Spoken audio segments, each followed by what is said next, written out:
Kana kung fiesta, di kinahanglan mag-disco mo. Kaya kanang disco, supak man na anak sa kabalaan sa mao nga fiesta. Kung ato sa kuan, ako din ang iwali. Kaya ba magbinig disco? Dancing in Satan's company. Kanang mga nisod sa disco, iyan as demonyo. Uy, pasensya na mo ha. Gingarian na ni Satanas. Ganun man, tuwa dito ang grabe nga bisyo.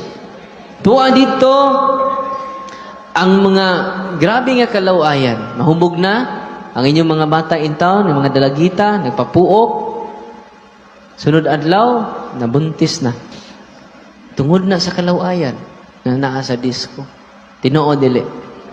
Pasensya na mga daghan yung masuko na ko. Kaya masaon mo na Pwede naman. Hibaw mo dito sa Cebu, doon na may gitawag Christian disco. Ang Christian disco na mo, nakapoy disco, pero Christianized na namo.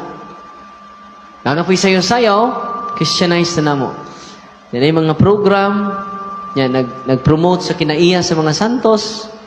Doon na po'y sharing of experiences, inspiration sa katawhan nga naa diha, nindot kaayo ang mga fiesta. Itawag na mong Christian disco. Limited lang, nakapoy inom, pero dili palabi.